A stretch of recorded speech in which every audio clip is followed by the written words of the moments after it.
how to penetrate their energy shields, and then take them through a stargate or portal to the far outer regions of the universe to fight among themselves. A secret code has been kept secret to lock them out so that the reptilian and gray people have no way of getting back to this solar system and into dominance or control of this part of the universe. When the war in space was won by the affiliated planets of the Andromeda Council, the reptilians and grays focused and retreated into their outpost worlds, such as Earth and 20 other planets. Their plans have been to continue to utilize a certain control and their continued plan to make slaves out of them. If they could not conquer space, their thought was to conquer their claimed worlds, so to speak, and yet continue to thrive in these worlds. The Andromeda Council voted to override their own protocol of non-interference with Earth because Earth and other worlds, like Earth, do not have the necessary tools to defend themselves against the cruelty of a reptilian and gray masterminded frequency of dominance and control over the minds of people. On Earth, there are people who have often said that the spiritual warfare is an ongoing battle of the minds of humanity, so to speak. This is literally a true statement. In this case, humanity is not aware of the war on Earth. It's not so much about the taking out of the underground and undersea bases of reptilians and their Gray Alliance partners, but literally taking out of the reptilian Gray mind control over the masses of people with their technology of negative frequency beam transmitters and their extensive mind melding of assertive control over human beings, much like a trained therapist and hypnotist might make thoughts to lead his or her patient to heal and improve their own lives. In the mastermind control over human beings, the thoughts that the Greys and Reptilians have perpetuated are of enslavement, false lies as truths, and deception to deceive them and the people around them. In closing, he goes on to say, we cannot allow any life form in the universe to manipulate, lie, deceive, and take control of any world. This is not in harmony with the universal law of freedom for people to be able to decide for themselves, to make free choices, live free life, express themselves freely, and freedom to believe, to speak their own minds. We are to see humanity free. So humans can evolve on Earth on their own without negative interference, domination, control. The planets are your family of stars. As you would say on Earth, families stick together through thick and thin. We are taking care of our family, the people of Earth. As free sovereign people, you can choose to become their desire to be without any further interference, dominance, or control by any malevolent star beings. Their time is about to be finished on your planet. I know it's pretty helpful, but that was his formal response. That was an extensive response, and I'm blown away by it, to be honest. Yeah, I was actually having a hard time reading it. I haven't read it in a while. He answered this question about a week and a half ago as you and I were preparing. And, there's so many things going on in this world today that speak of the truth of the struggle for us to get back our lives. And so, yeah, I was reading, I just touched by his words. And I guess the depth of the truth of his words. And it put up some more questions for me, which is, does even though they have fourth-dimensional technology, on the one hand, I'm assuming that our black ops and secret government have similar technology. What he's essentially saying is that it's not enough. but also the rising consciousness is also not enough to battle this. The humanity right now is going through a huge awakening and a huge raising of consciousness. That's fantastic. Absolutely. But is it not? It's still not enough. It still wasn't going to be enough. Well, in terms of it's interesting you asked this because I kind of anticipated this question was coming. Yeah, in terms of the strikes to take out the last of the underground and undersea reptilian bases, we on Earth don't have the technology to reach that deep undersea, that deep underground. At least the good guys that I'm aware of don't have the technology to access these bases. And the reason, and this is kind of complex, but I'll take each piece at a time. The reason why it's important to take out these remaining underground and undersea reptilian bases is that before they can safely come here and begin to help us emerge into our new fourth dimensional selves, higher fourth dimensional selves, and will be made of course, a different vibration and a different composition. We can certainly get into that, but before that can happen, this planet needs to be cleansed. It needs to be cleaned. And we don't have the technology to do it. If we allow these bases to continue, many of these bases, including the ones in the Gulf of Aden and the one off the east coast of China and east kind of China Sea, and both of them are now gone, destroyed. A lot of these bases had beacons, if you will, transmitters, which would send out either controlling, manipulative, agitation, fear-based frequencies on a daily basis. So if you have this kind of technology affecting people and you don't take it out, people are still going to be negatively affected.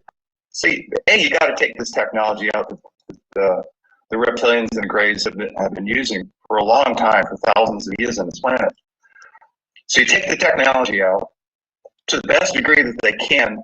They relocate these reptilians that have been in these bases through a portal or stargate and off to the far reaches of the universe. And you keep taking these bases out. Then you have a clean planet. And then the people from the 4 different planets that I mentioned on the website can come down here and visit openly and easily with people here on Earth. Because the longer we're here, the more progressively this planet and the solar system is entering this area of fourth dimensional energy, which people describe as the galactic equatorial plane, the black hole at the center with all of this magnetic energy running around. There are all sorts of energies beyond this beacon. There are all sorts of energies beyond this galactic equatorial plane center that are creating a feeling of I don't know if unease or difference or change. This is a time of change. And people are feeling these changes. Here's the next piece and the final piece to this. I'm glad we're talking about it. So you've got all these energies, you have the bases being taken out. Sometime in the near future, it's going to safely come to visit. But what I really want to refocus on is that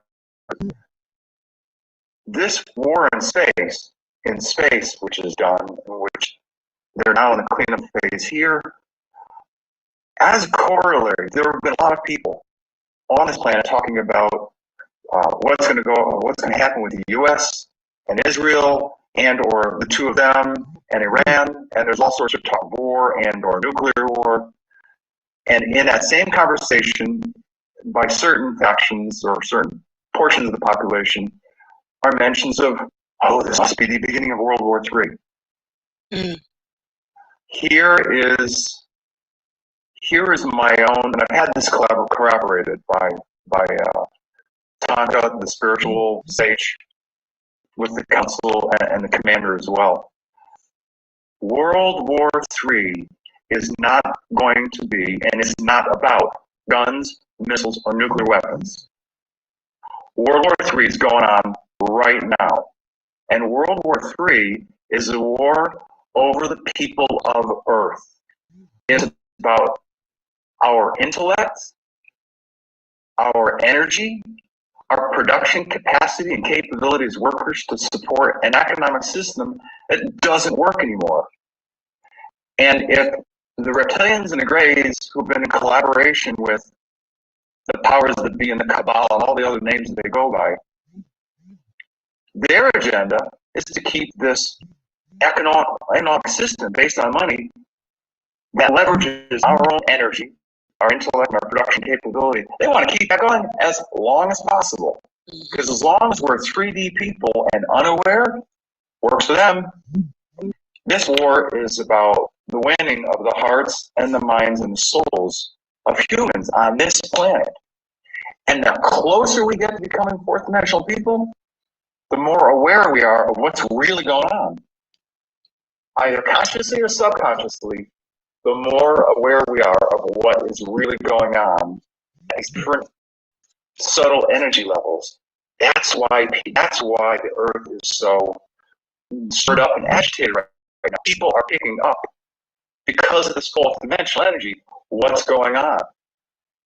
And people are getting to the point, and I've heard and seen other people say this, no more. No more. This is our planet.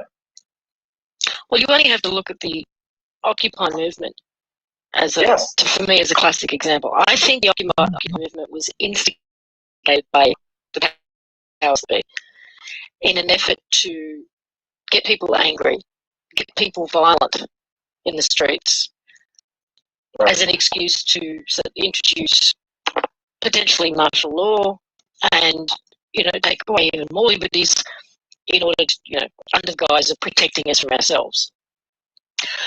But it didn't go according to plan, as far as I can see. First, it went global. Right. That wasn't part of the plan. And secondly, the people who are participating are so much more aware of how these movements become infiltrated with agitators, become co-opted by people with special interests. True. And they're not buying any of it, And it's remained peaceful regardless of the violence perpetrated by the police force, various police forces around the world, against these protesters. The protesters are refusing to fight back. They are maintaining their peaceful stance. They're getting pepper sprayed. They're getting shot with rubber bullets. They're getting... Right. And they just won't escalate. Yeah, and they just will not be provoked into a violent response.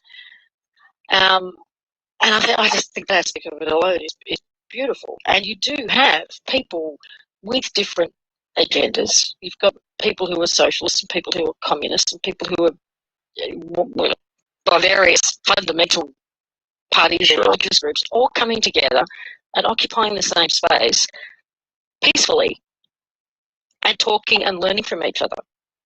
And it's brilliant. It's absolutely brilliant. If we're fighting World War III for ourselves, it is absolutely a brilliant strategy, without a doubt. But it's, again, this is not about guns or missiles or nuclear weapons. It's about our own freedom, our ability to think for ourselves, to decide what's good for us, for each one of us, for our families. It's about them trying to continue to capture our energy and our intellect and our production capability. And I'm not a scientist and I'm not an economist, but this current system is broken. Well, it's broken by design as well. Yeah, and it doesn't work anymore. And so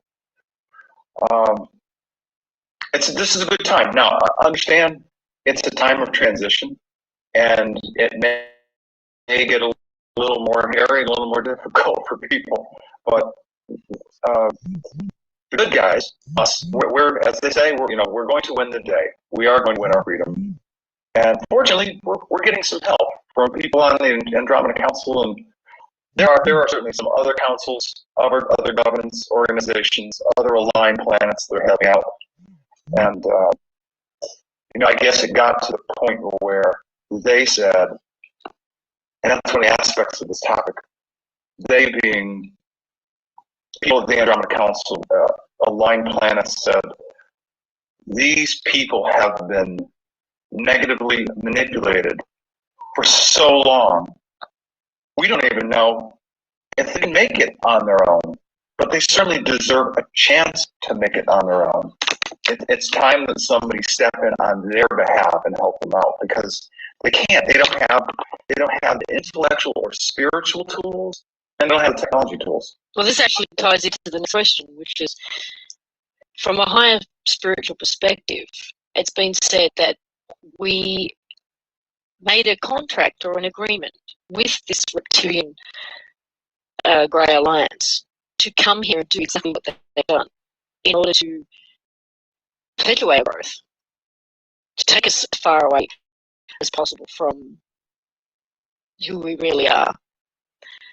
If that's the case, well, firstly, do you know if that is the case? And secondly, if that is the case, the Andromeda Council stepping in on our behalf, is that also part of the contract, or is it just from their observation they made that decision on their own, or is it in response to us genuinely in our hearts calling out for help? What do you know about that?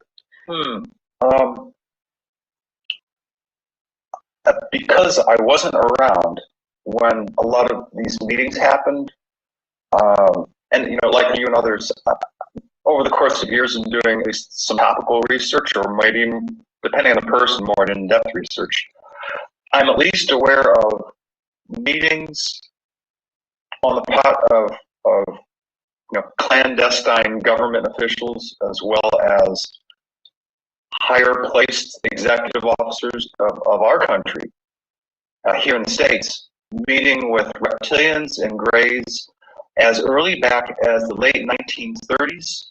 Mm-hmm. And then some kind of agreement that was signed between the U.S. and aligned Western nations on behalf of them with the Greys as an exchange of technology for our governments to allow them, being the Greys and the Reptilian Alliance partners, to have access to some people, to have access to some genetics, to some human DNA, because that part of the story has always been about, at least for the Zeta Reticulans, from the Zeta Reticulan star system, they have gone so far down their own timeline of life and have done, from what I understand, so much interbreeding that their species was dying out, and they needed to have a source of hardy, strong genes, genetics, mm-hmm. And they thought that the people of Earth, because essentially this planet was sort of like a collection point for races from all across the universe. If you just look at the difference between a Caucasian person as compared to a person from Africa, or a person from Africa looking so different from a person from Indonesia or China, we look distinctly different. And some scientists have already identified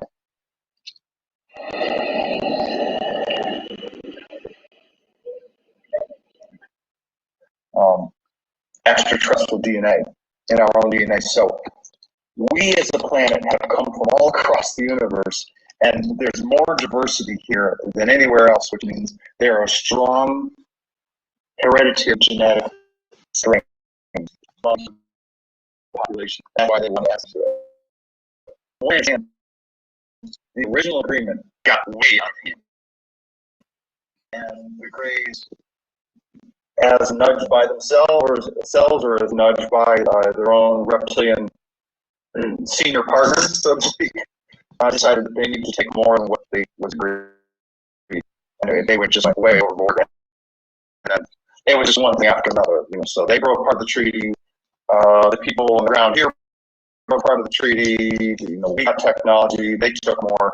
It got worse and worse and worse, and has gotten worse, including abductions and fetuses getting taken, and the list of that kind of stuff goes on and on. So I think in terms of the intervention, the people of the Andromeda Council probably waited as long as they could until things got so bad here, in combination with the events that they saw were going to happen down the timeline, that if they allowed the reptilians and the Greys to stay in power, the results would have been so horrific. 300 years plus somewhere down the timeline, that they could not allow this timeline with the Greys and the reptilians in control to continue. Between the people of Earth being abused and what was going to come, it would have affected so many people that they had to step in. It had to work. And that's, from what I understand, that's the only point in time that the planets of the affiliated planets of the Andromeda Council step in, is when a police action is absolutely necessary. It's the only time they step in, when things have gotten so bad and so out of hand, they have to. And that's. So does that mean that here we are, we're moving into these fourth dimensional energies? Some people call it ascension, others just call it dimensional shift, whatever you want to call it. Does that mean that there was the possibility that these Reptilian Grey Alliance were going to be able to somehow either prevent our awakening or hijack it or float along with it or something? Does it mean? Yeah. You know what I mean? Yeah, I understand the question. And I can only use and address, I can only use my perspective and the perspective that they've shared with me, they being my 5 contacts on the Andromeda Council. And just as a reference point, I talk to all 5 people pretty continuously, very intimately, but I'm aware of others. I mean, there's this whole executive team of 13 to 15 people I'm aware of. I've talked to 2 or 3 of those guys. I've communicated with a couple of ambassadors, so they're the people I talk to. Predominantly these 5. And the answer is, this solar system and our planet as part of the solar system is and has been progressively moving into an area of space by many descriptions, which I'll call fourth dimensional energy, which is a higher vibratory rate than the third dimension we're in right now. Concurrent with this area of energy is the fact that it sits in the galactic equatorial plane zone where this black hole is, as people describe it, with all of this highly charged magnetic energy. And I'm not a researcher. There are a lot of researchers out there that have spent years learning about this information, but from what I understand, there are a number of cycles that are coming to close at this moment in time. And this is not, all this happening is about the physical event of our solar system, including our planet, moving into this fourth dimensional space.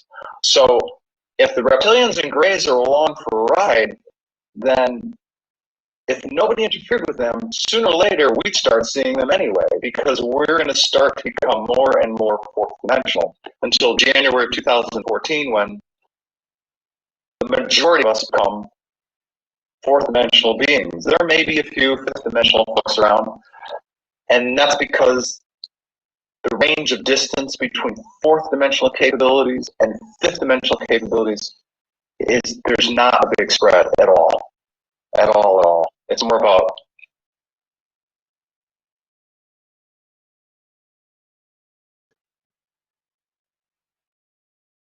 a slightly higher and a couple more different choices and abilities. But the difference isn't that big. But we were going to start to see them anyway. So to answer the question, I can't see, from my perspective, I can't see how they can stop something that is a physical event, which is the movement of our solar system, our planet, into an aerospace of higher energy.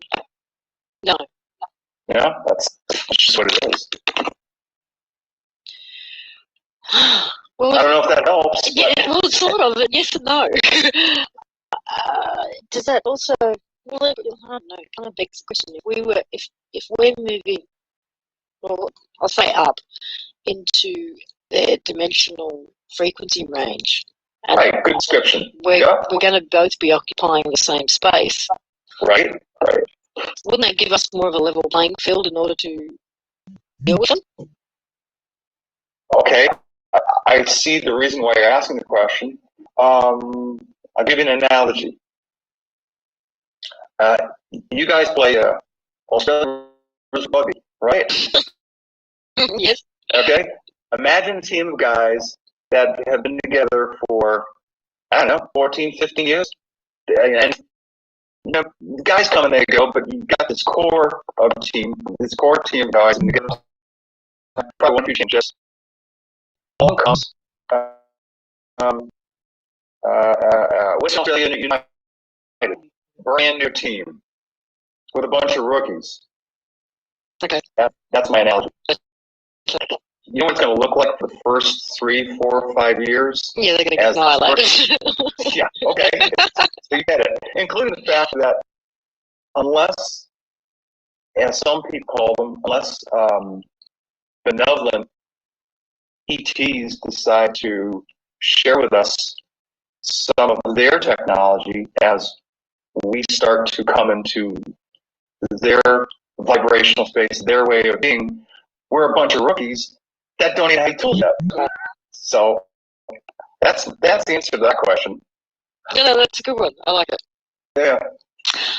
While we're talking about federations and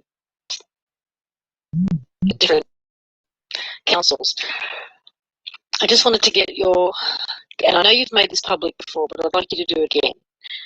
The difference between a group calling itself the Galactic Federation and calling itself the Galactic Federation of Light, and do they have a relationship with each other?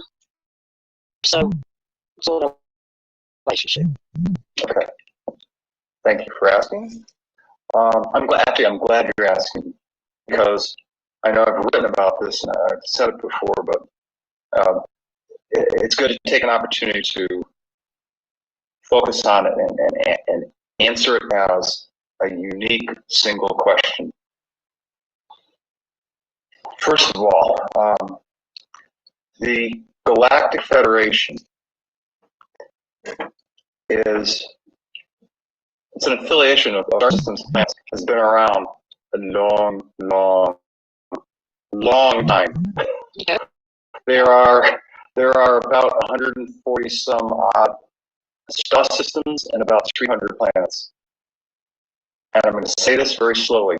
It is based in the Tau Ceti star system. The chairman of the Galactic Federation is from the homeworld of the Tau Ceti star system. The Galactic Federation has its own board of 5 council members from different Galactic Federation worlds, based in the Tau Ceti star system. Okay? Tau Ceti it is. Right. Shifting. Galactic Federation of Light is based in the Sirius star system. Mm-hmm. The Sirius star system and the Orion star system are places where people that look human, they might be tall or a little shorter, they may be blonde or look like hair, but they would look human. But the reptilians have been in Sirius for a long time. And some people might see humans that are essentially reptilians. only simply because they have their original core essence is reptilian DNA. Does that mean that the Sirius system is yet another system that has been occupied, invaded by this reptilian race, or is that kind of where they're from? No, actually,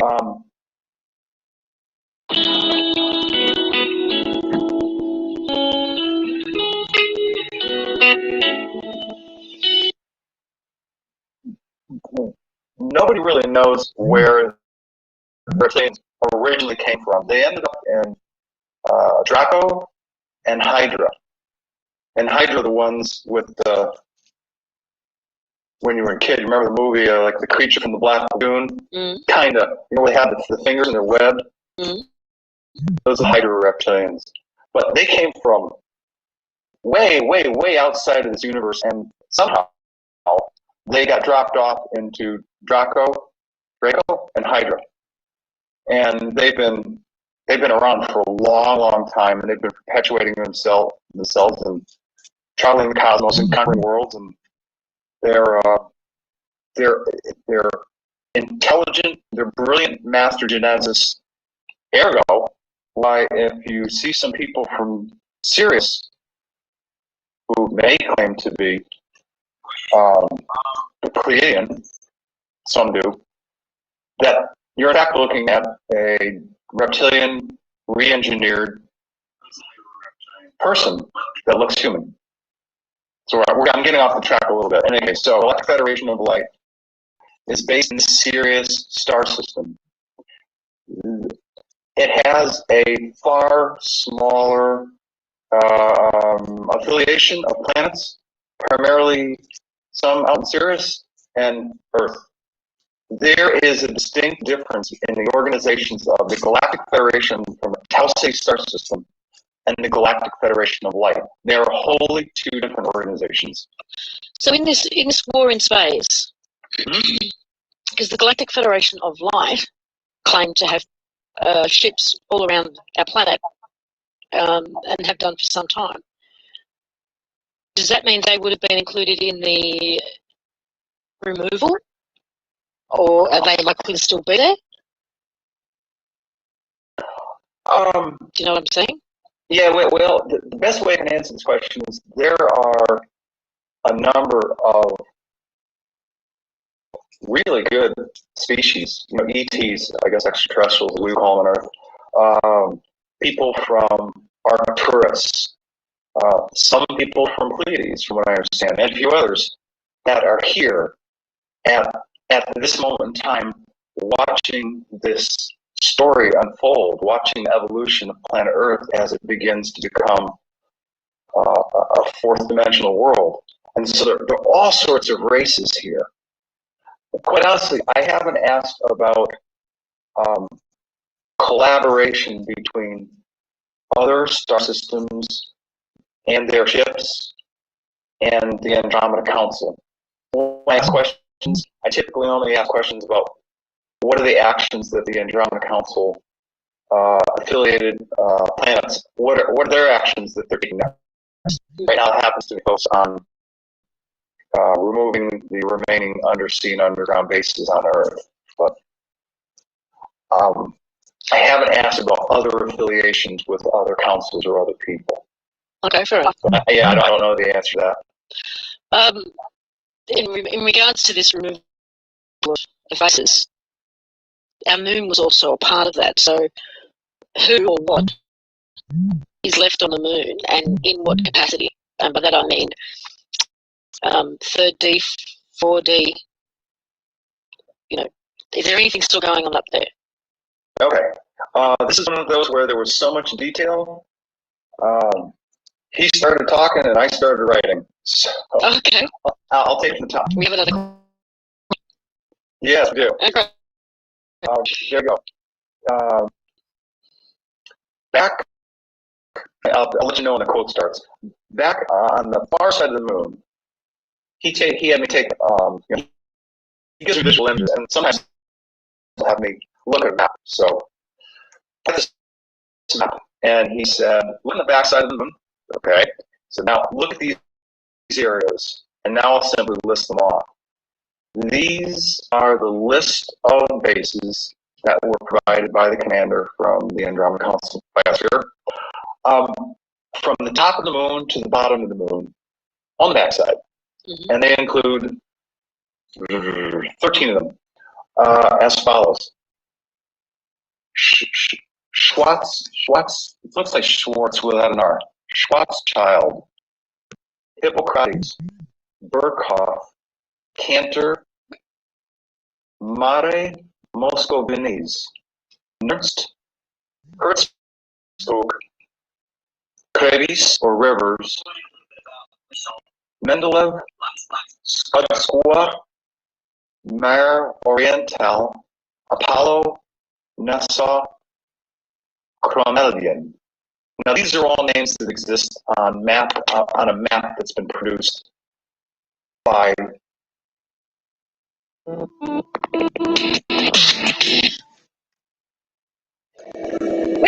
origin precision. A company here on Earth. I didn't invent these names. You can find these names on the map on the backside of the moon. So that as a condition of moving forward. But that's where the bases were. Here's the quote. This is the commander. We have had several ongoing battles with these moon-occupied bases during the war in space. We rounded up the reptilians and greys and their Earth elite people at the end of this war. The reptilians and greys were taken through a stargate as planned and sent to the outer regions of the universe to fight among themselves. And they cannot come back through the stargate because it has a secret lockout code. Unfortunately, many good three-dimensional people, humans from Earth and Mars, as well as human, reptilian, mixed race people from both Orion and Sirius, whose external look is human, sound familiar, huh?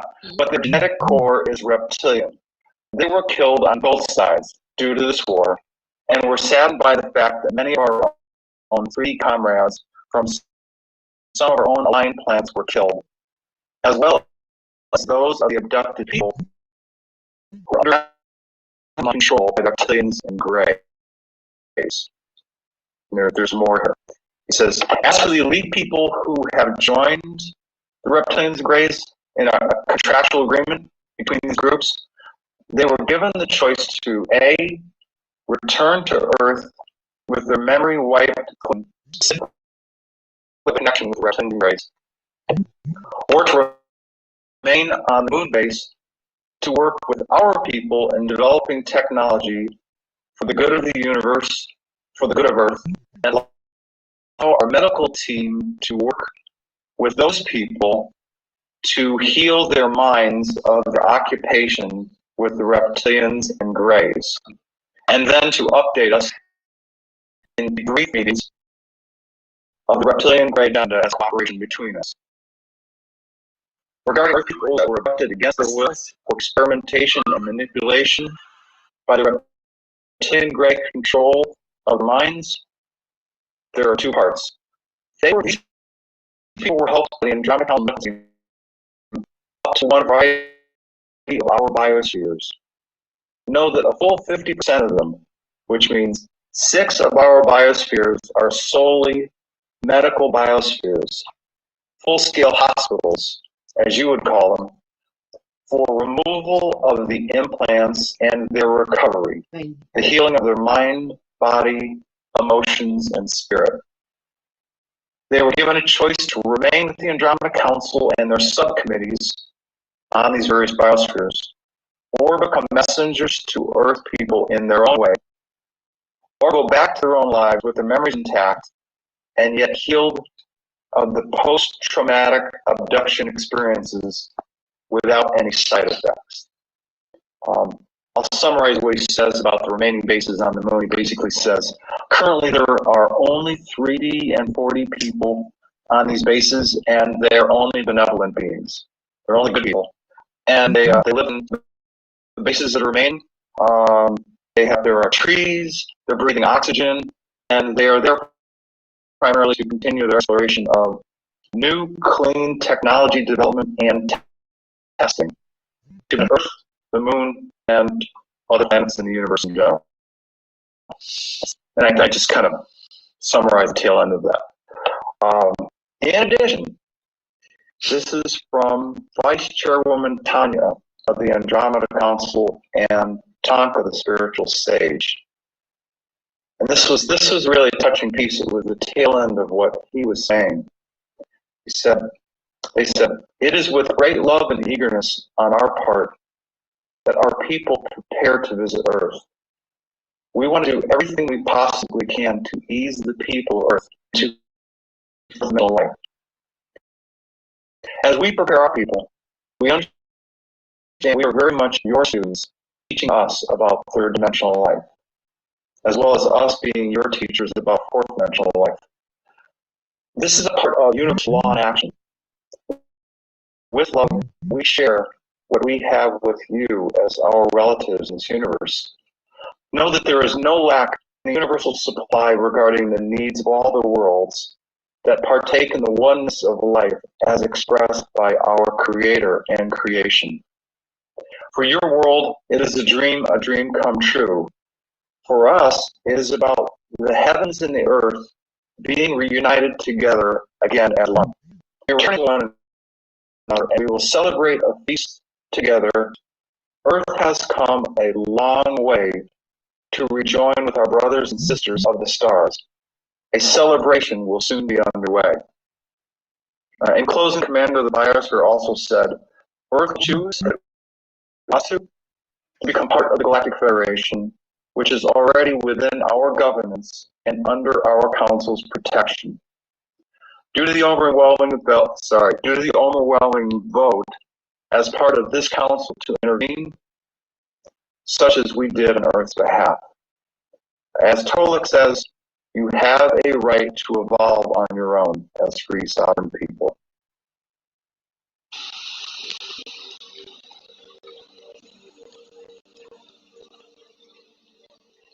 Sleep is everything to me.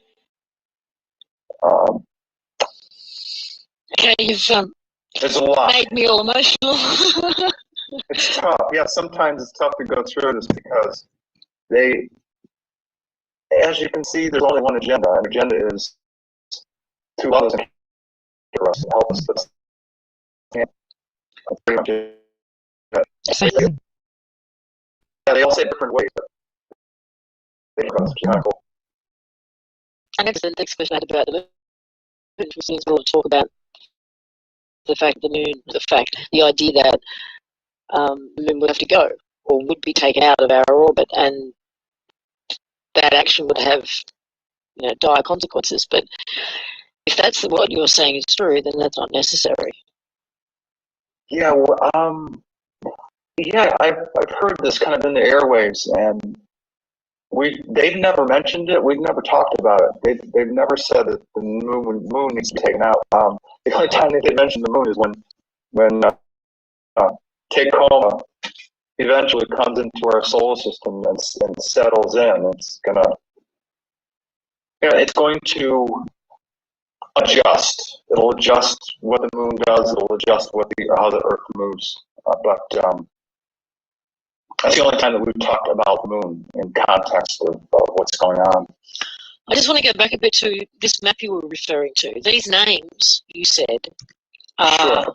Earth names that our military have given these bases. I don't know how the names got there. He said, go find this map. And I kept looking until I finally found it.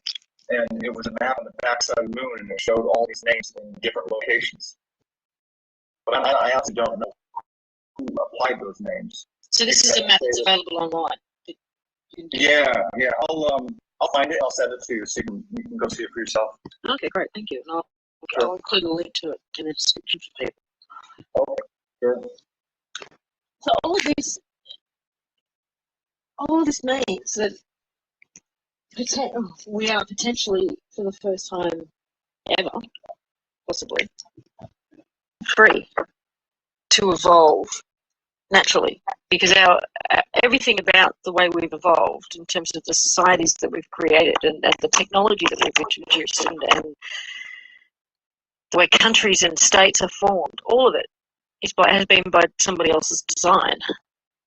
And somebody else's. So let's have a look at this map.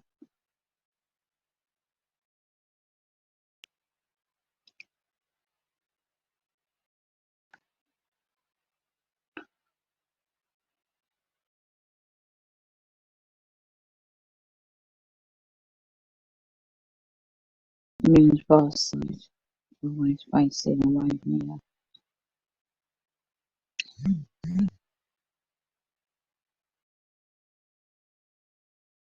Celestial atlas.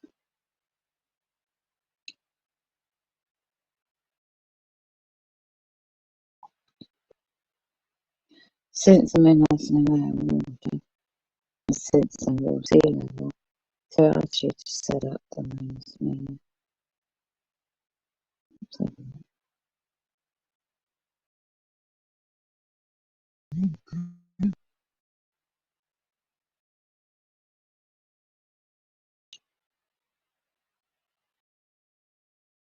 it's an interesting map.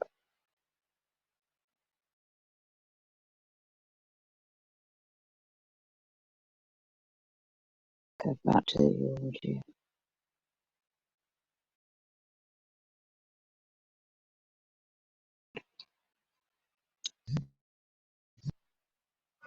Negative manipulation.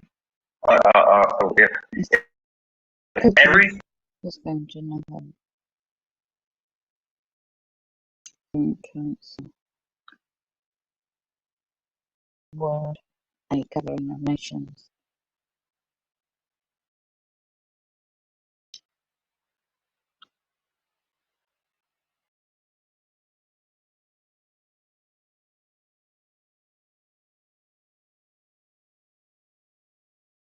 See what these are about.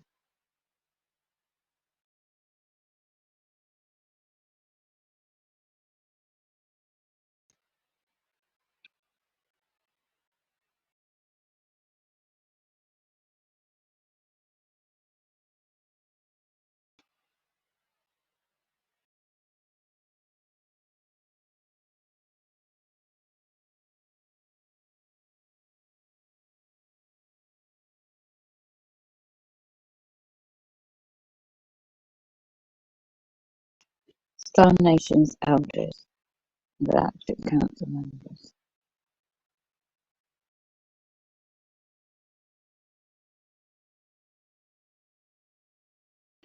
Let's just have a listen to your discussion. Let's go to Star Nations 6 months ago.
Right, so link fames the fallen gene, the link country, spirit mountain.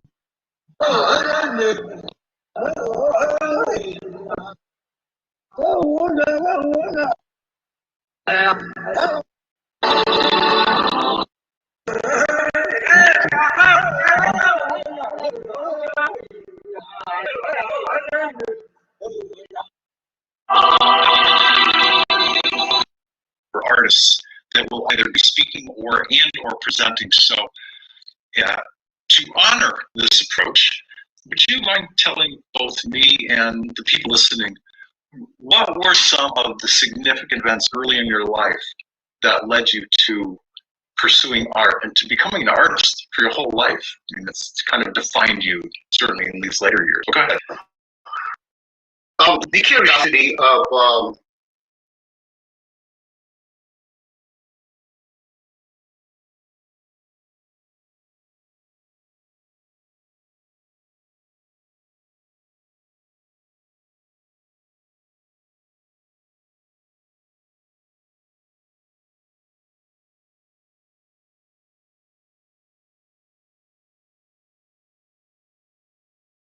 Dams destroyed the beginning of the end of the human child 1 year ago.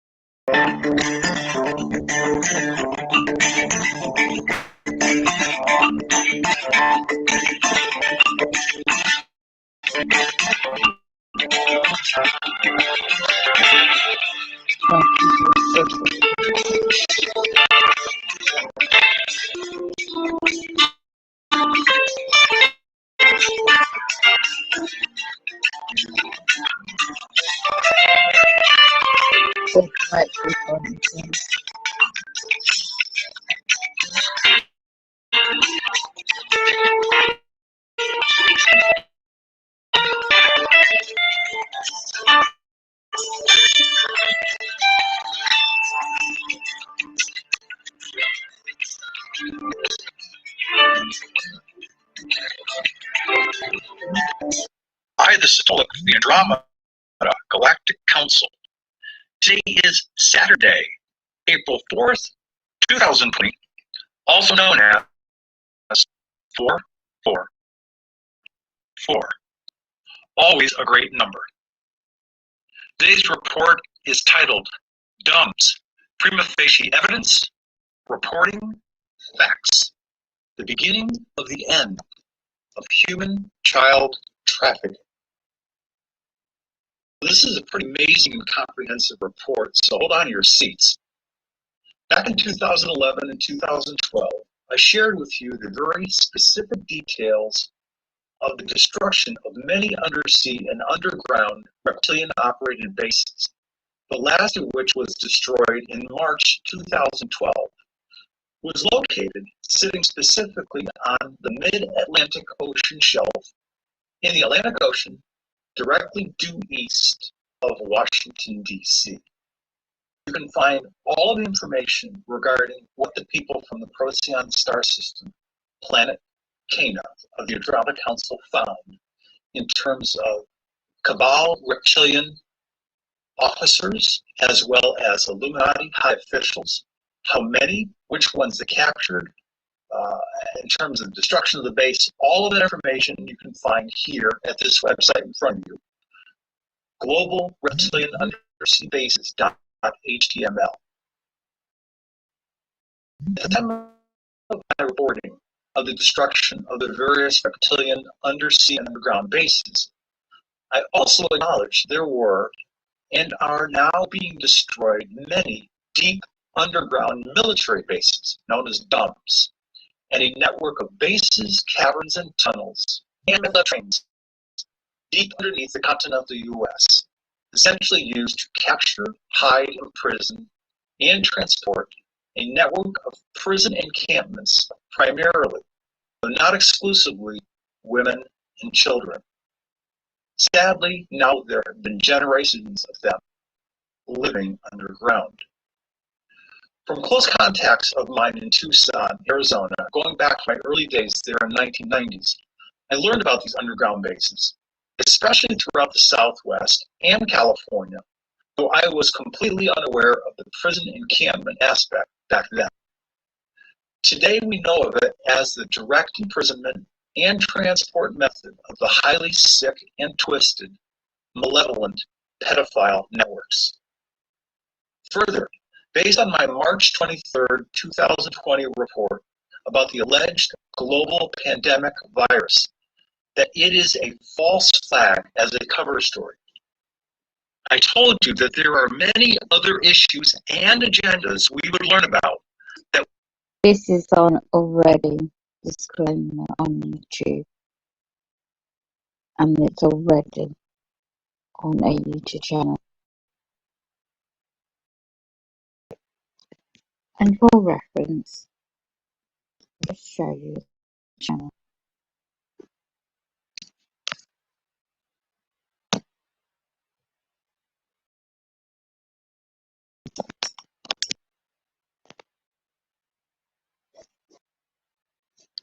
This is stated on this channel. There. That we would soon discover are the real reasons for this cover story and prime time distraction for timely triggering of many operations. That of the deep state power shouldn't be service to the liberal remaining reptilian masters on their own deep underground basis. Out of sight operations and self-serving agenda is finally being exposed. And these bases are finally being destroyed by white hat military personnel. And many people, including 35,927 children, were recently released by special forces from the China Lake area in California, a known MK Ultra facility. I'd like to note, for the specific reference to the rescue of these children, please watch the first January 8, 2020 Jonathan Seagull video report at the 15:24 mark. Finally, this abhorrent, inhumane capture, imprison, trafficking, torture, mistreatment, and abuse of children is ending. Finally. As further serious evidence, please watch and listen to this new report citing an announcement by the Office of the Press Secretary of the White House regarding the National Child Abuse Prevention Month. Here's the website address in front of you. Therefore, should you be interested in the reality of what is really going on, if you've not done it already, I highly suggest you also check out these sources. As I mentioned before, Jonathan Seagull, X22 report, and weekly geopolitical news and analysis. Enjoy this positive turn of events, very clear reporting, and unique insights that these alternative media reporting patriots are providing for us via the web. I further strongly believe if you are still watching and listening to mainstream television, mainstream media reporting, turn it off. Instilling more fear is their only goal. In closing, this moment in time, this era of incredible changes, of which we're really only at the beginning, this is the moment of transition I've been speaking about since the late summer of 2011. See what the links are.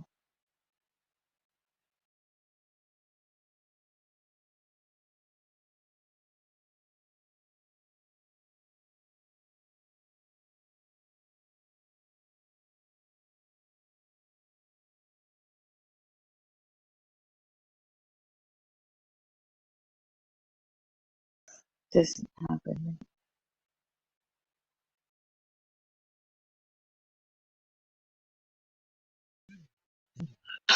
Mark my words, these changes, ultimately good mental changes, they will come at us from many different areas of our lives and will continue to come at us at a very, very fast pace, one after another.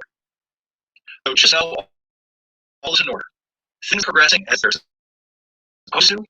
Remember, anything new of a real value, it can't and won't be built on the old broken systems, ones which have been truly unbalanced and decidedly not in the best interests of the citizens of this incredible planet. The old systems must die so that new ones can be established, flourish, and thrive unabated. Also, will your lives.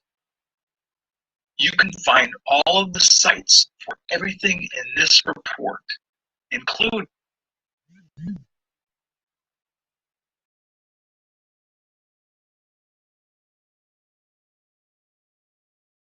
concluding the Jonathan Siegel 3-part series called The Underground War Happening Now, the X-22 report, and the most recent report by Benjamin Fulford's weekly geopolitical news and analysis titled Abe, Mark, and Merkel, Prince Charles to be coronavirus as battle for planet Earth intensifies. You can find all of this report within the context of my report in a written format on the homepage of the Andromeda Council website. Hold the code. Peace to you all.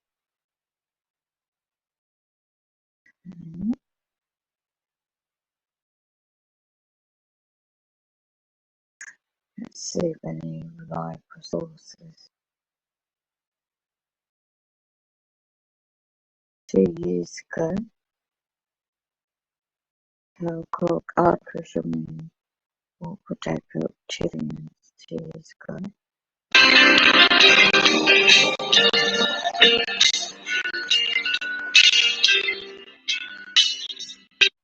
Not only this galaxy, but Adani, you said that, we've got this solar system, other planets in this galaxy, other star systems that are evolving.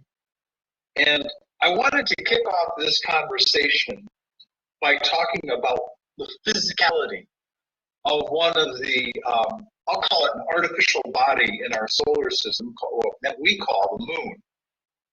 And Sister Adana, you are quite aware of the fact that the moon was hauled here by reptilians a long, long time ago, and it was plopped down next to the Earth as an operational control device and a viewing station, and also a way to manipulate people from Earth. Does that kind of make sense given what we've talked about over the years? Yes, totally. Very much so. It's interesting how we have finally come to this point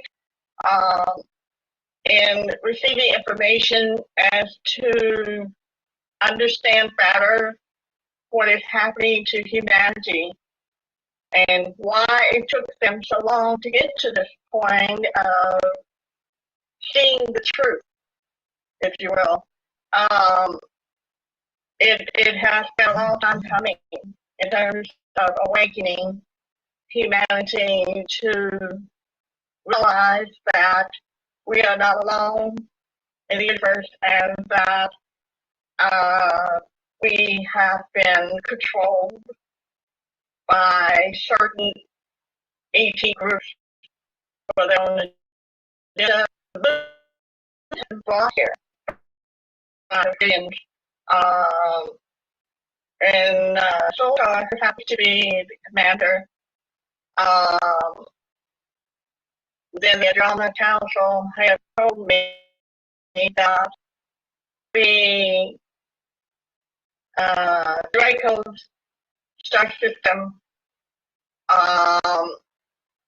have built this hollow moon, if you will, that looks like a lock on the outside. But actually, they built it for a reason to program certain species into what they want them to be and what they control them to be to perform certain duties for them. So over the centuries here on Earth, I mean, you're talking millions of years. Off and on, the reptilians have come in and out of this planet, even though we think that, it may be 100,000 years ago, or maybe 500,000 years ago.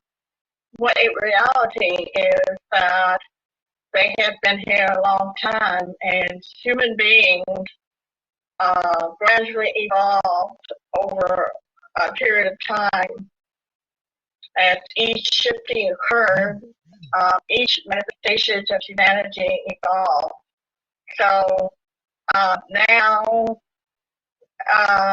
what is going on with the moon is that they have shut down, and I mean, there are good ETs that have shut down some of their operations on the moon.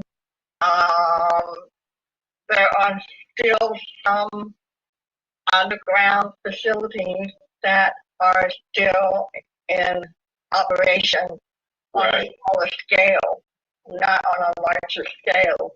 So there's still some ETs, what I call the bad guys, whether it's reptilians or greys or any other ETs that are not for the good of humanity,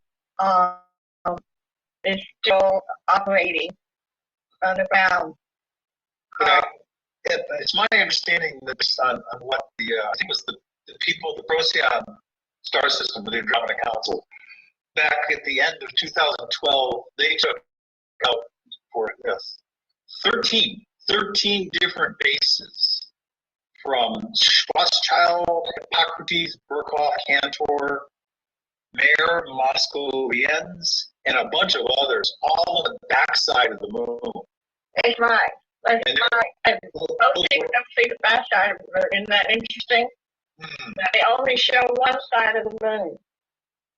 And one side of the moon stays that way around the Earth.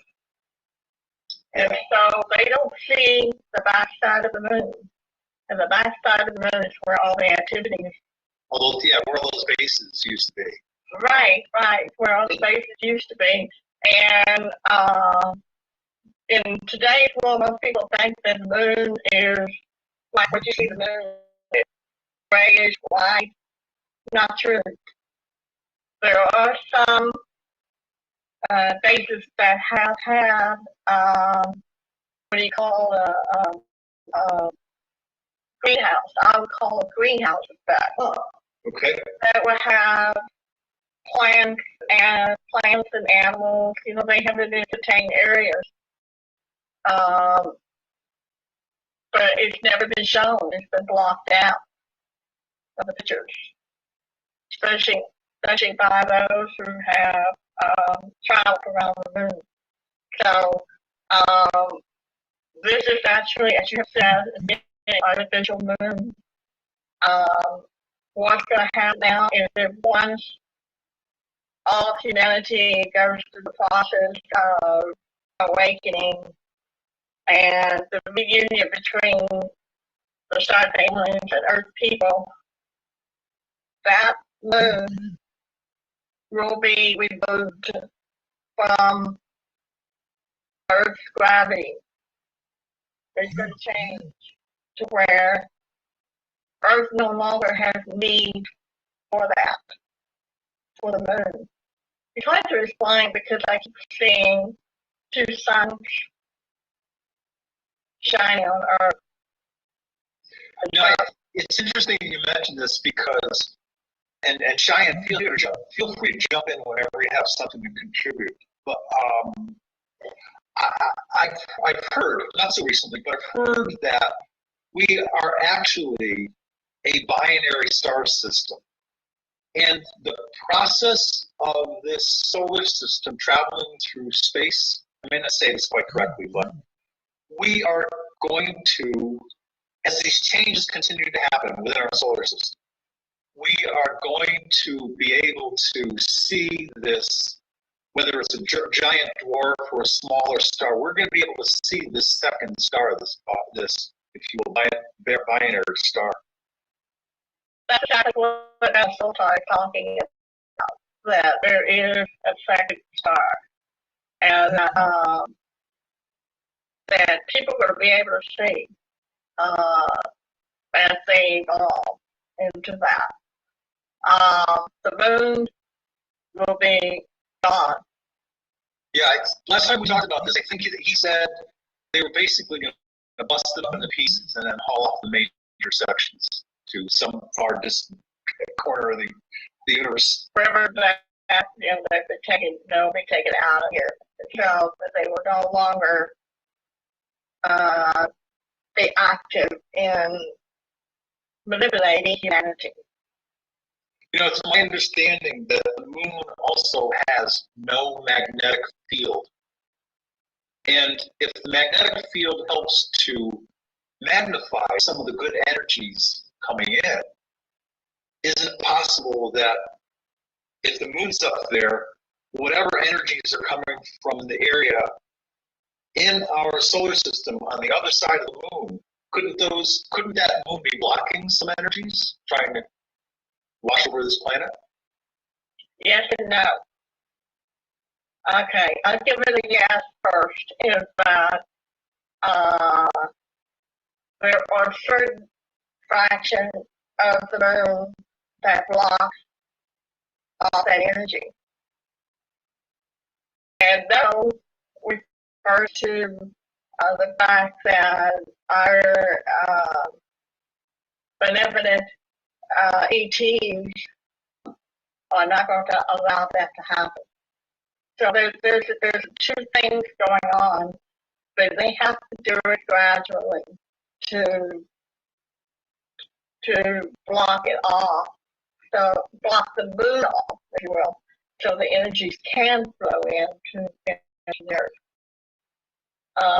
The small group of people on the moon are realizing that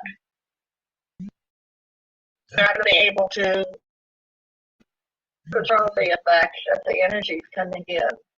Yeah, I'm not surprised that we, at this moment in 2019, their own ability to direct the populace of Earth with whatever technologies they were using and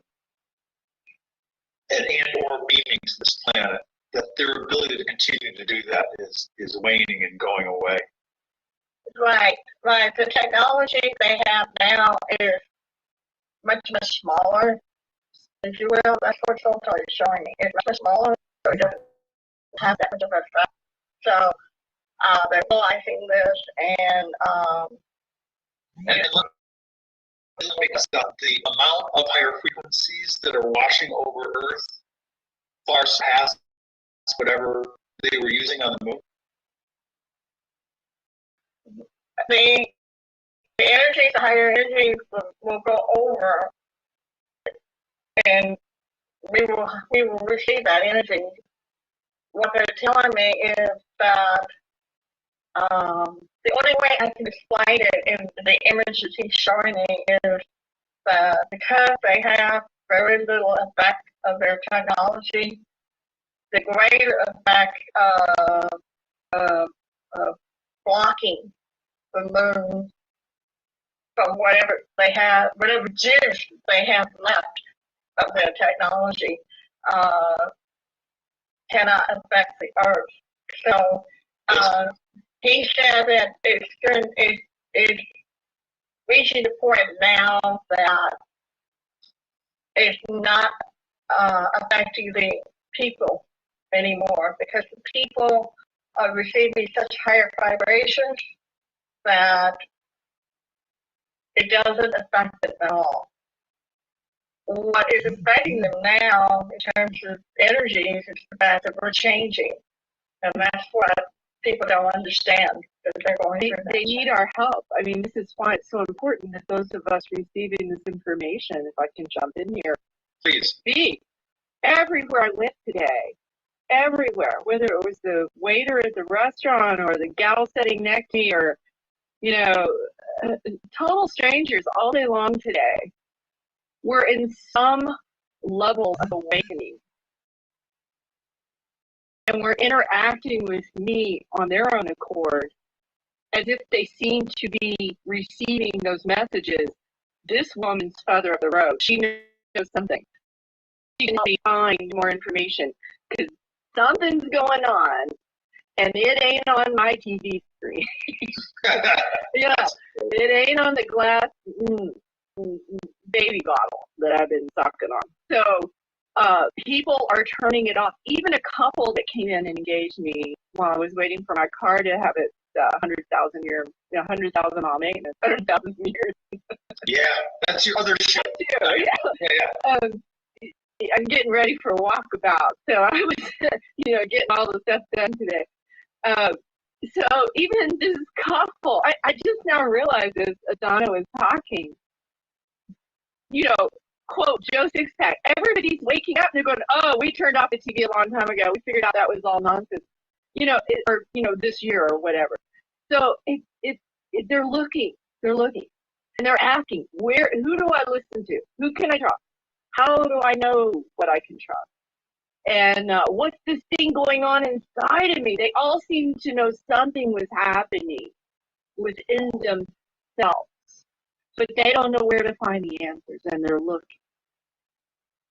But that's kind of interesting, Cheyenne, that you talked about this, because I just experienced this yesterday and today with not knowing that the interactions that I would have with a younger couple and a lady that's in our age group, each has their own reactions of, like you said, I want to know more.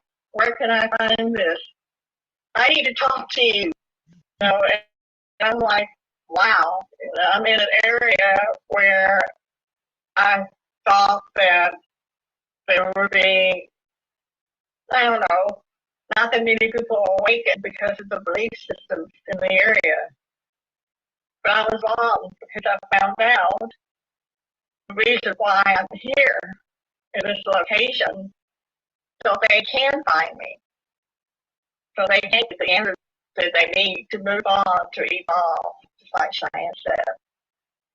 Yeah, and yet, so it's just for clarification, you are in the Bible Belt South, deep in the heart of Texas. People are waking up. Cheyenne and I are sitting in the state of Arizona. More people are waking up. And I would imagine that those people who are choosing to turn off their televisions, and or the news specifically, mainstream media, the commercials, pharmaceuticals, all that stuff, the more they shut that down, the more that they themselves will open up and start asking some pretty serious questions. They're seeking at a level I've never seen, which is, to me, evidence. Obviously, it's not a scientific study, but it's evident that this is not just, so like in Adana, we know there's science, long-term scientific material. I can rattle off professors and institutes and give you where to find the real data on climate, electromagnetic fields, the moon, all of this. Right. However, if you won't find it on mainstream media, but my point is, these people, even though they don't have the books on the shelf, they don't have the research and the telepathic communications with the guys upstairs yet, they know something's happening, and they're seeking. They're seeking for, I have to heal myself. I'm going to learn how to heal myself. I have to reconnect with who I really am, my authentic self. This is not my authentic self. I need my authentic self to reconnect with me and to live in this world and in this life and raise my children and have this earth experience. Yeah. So they know. They're turning off their television. They're unplugging.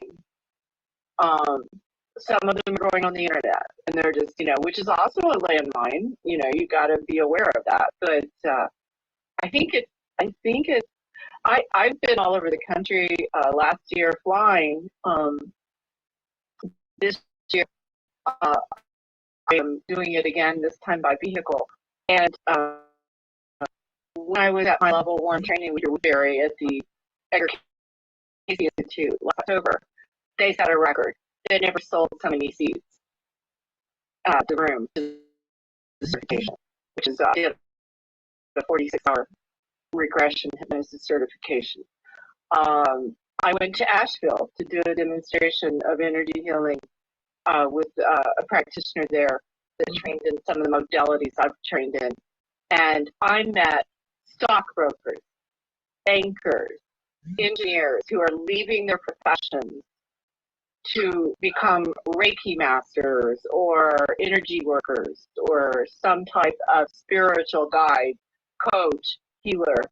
It's everywhere I'm going. And now it's showing up on Main Street, you know, at the bank, in the restaurant, while I'm waiting on my car, at the dealership. It's amazing. It's exciting. But it also says we got work to do, guys. We got to get information out for people so that they can. I mean, to a degree, we need to. We don't have to, but if you have a message, if you have a healing gift, if you have a musical gift, a teacher gift, you know, teaching the young ones, whatever your gifts are, don't hide it under a rock. This is our time. This is our time now. I'm very encouraged to hear you say that you're not only having this experience isolated here in the state of Arizona, but as you traveled the country last year. Now, I want to take into account the fact that Asheville is probably one of the more enlightened and awakened communities, Asheville, North Carolina, on the Eastern Seaboard.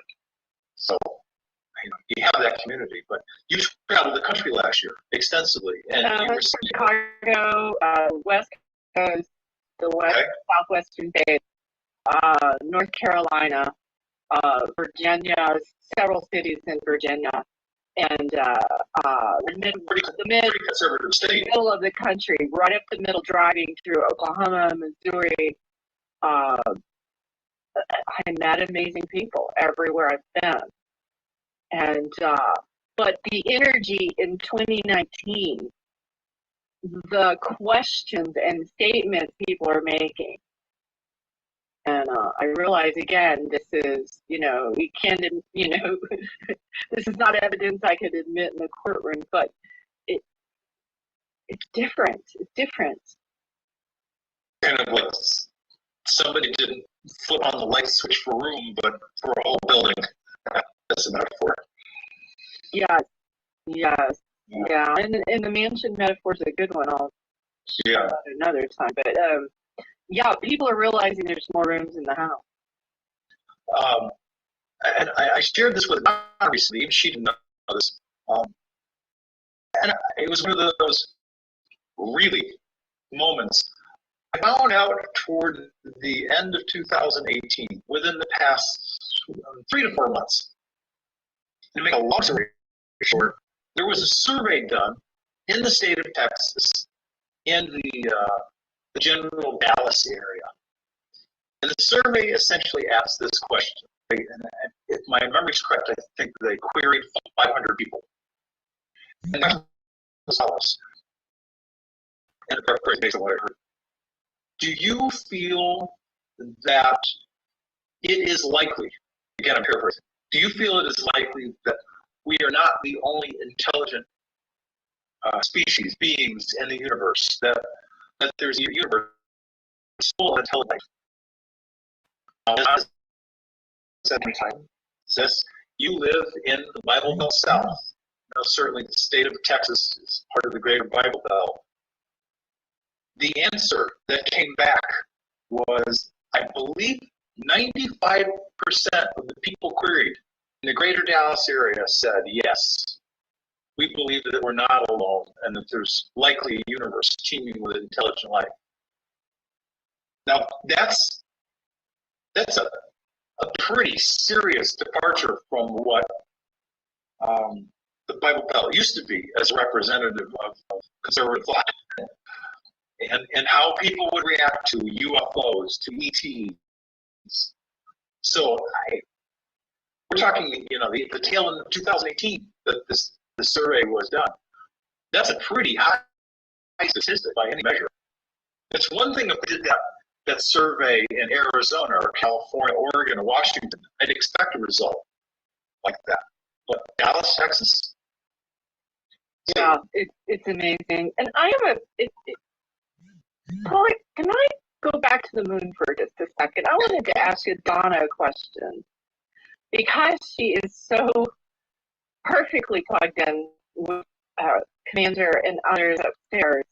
I know that everything in this reality happens for us, not to us. So I'm kind of at that point in my spiritual journey where I like to paint pictures like that. But I also know that everybody has, including these entities of various interstellar sources, have variations on the theme of duality, malevolent, benevolent.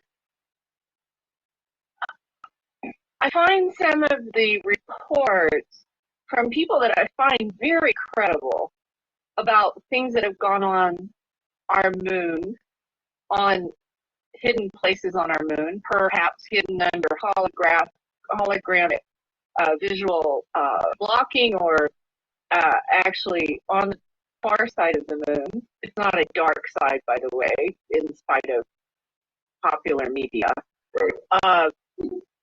I find some of those stories very disturbing if it's true that breakaway factions or legitimate, illegitimate, but regulated parts of military organizations or other organizations, some of the stories coming out about things being done on and in bases, including regressing or removing somebody's memory of those events, or attempting to remove their memory, in typical slave factory type scenarios or worse.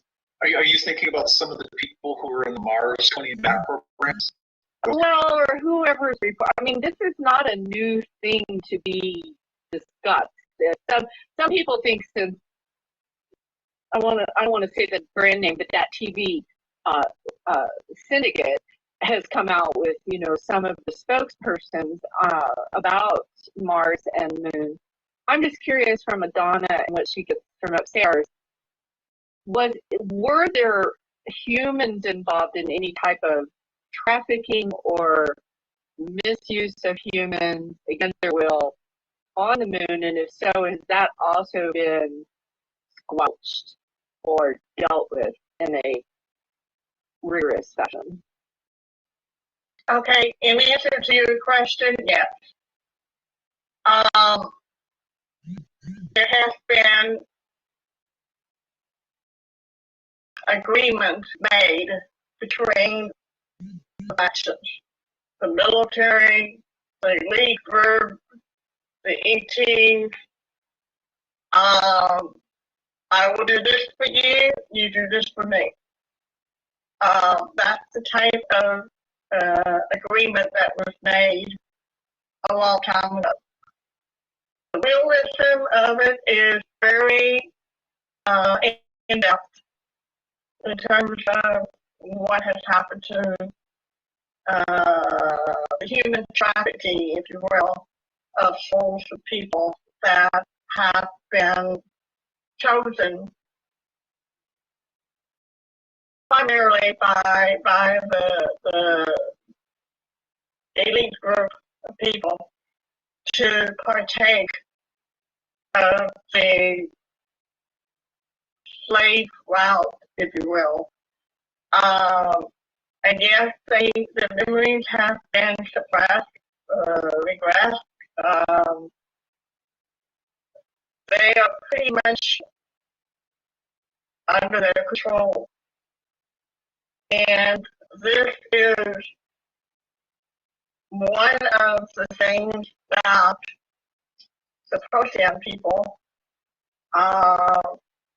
along with their technology, also with the mental expertise of the ETs that come together to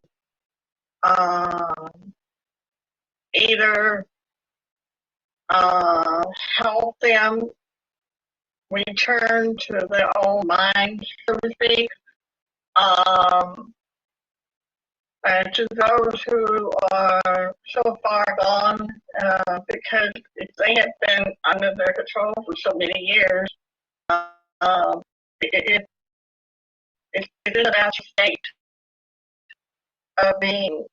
Therefore, these people have to be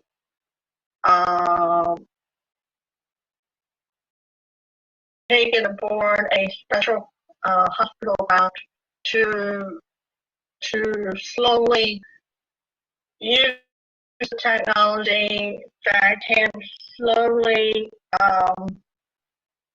deprogram. Right, exactly. Thank you, Jolie. Deprogram them because you don't want them to get into a shock, and that's what they don't want. That's what our hospital people, ET hospital personnel, don't want happen to these people. You know, if I may for a moment, I have a question which, as long as we're on this topic, it's irrelevant. Donna, do you feel that there is some larger percentage of both human trafficking as well as human child sex slave trafficking that has not only been perpetuated on this planet for certain groups of people and individuals, but that there are some of these human slaves and sex trafficked slaves? Is it possible that there's a large percentage of them that have been taken off planet to serve the agendas of these definitely not benevolent people, human and or otherwise? Well, someone told me yes, that has occurred. Not as many as it was before, only because of Drama Council and other high councils have acted upon putting a stop to this. So you're right in that there was a large group of people that were taken off roll to serve them. It's not a pretty sight, I will tell you that. It's horrible to see what they're going through. And they're powerless, they're helpless, they can't do anything. They can't escape. And this is one of the things that Drama Council is not happy about, and they put their heads together with the best team of extraterrestrials from other worlds, ever start fishing to come together and to put an end to this type of I don't know what to say. It's just this type of scenario that's happening. Well, just for those people that live in Arizona, it just as an offshoot of this conversation, since we're here, I was blessed recently to meet and have had involving conversations with a young woman by the name of Savannah Sanders.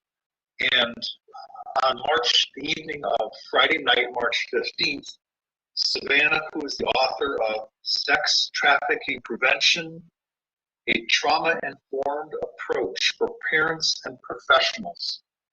She's a young woman, I want to say 33, 34-ish, who very young in her life was sex trafficked as a human slave. She's come out of it. She's getting her master's in social work and therapy, and she's been speaking both nationally and internationally quite a bit over the past year and a half. And so we're going to be blessed to have her at our once monthly Sedona Close Encounter meeting on Friday night, March 15th. For anybody that's in the state, I'm sure she's going to be telling her own fascinating story and the proactive efforts of teaching education, both for professionals and for parents, to help them to understand the signs when they see some things are not going right with their children, how they can help nip it in the bud. But I hadn't quite thought of this topic until this moment in terms of, we know about a large percentage of children that have gone missing for years. The whole child human trafficking issue has come up, and pedophilia has come up in the past year and a half, so it's a big issue. But not until this conversation had I thought about it as being, I wonder how many of those children are just not here. They're human and trapped. They've been off the planet, and they're serving some groups of people even off the planet. Well, and I can't speak for David Pilates, but I have heard many interviews of missing 411, and every time I hear one of those stories, for the one thing in mind, it seems, the pattern that he studies in these events, which are in our beautiful state or national parks, typically, but not only, but typically, they're either highly educated, young, just out of college or still in college, with specific educational background. Wow. Or they're very young, but past, potty training, like 5, 7, 8. And he's got statistics on it. He's written so many books on this, but he doesn't ever come out and say what he thinks it is. But it seems to me something is awry, and it's happening right under our noses. Almost every time one of these children are yanked, or one of these young people, it's as if it happens in a blink of an eye with people all around, and the circumstances are so bizarre. And one of the thoughts I always have is this part of an underground or over our heads program that they're looking for specific Yes. Profiles of either educated, and we'll convince them that it's the best thing to save Earth or save humanity, that they have to come and work for us, or and it reminds me of that what was that agenda, that series that people talk about, that was like a documentary in I think it came out in the 80s, about the Earth is going to suffer a catastrophe, a nuclear war, whatever, get off planet. And they were convincing all these young, educated college students that they had to join in this mission. And it was secretive. They just basically walked away, didn't tell their parents anything, left their stuff in their apartment, and just walked away. And now, you don't hear that story. You just hear about they're gone. Disappear right under somebody's nose.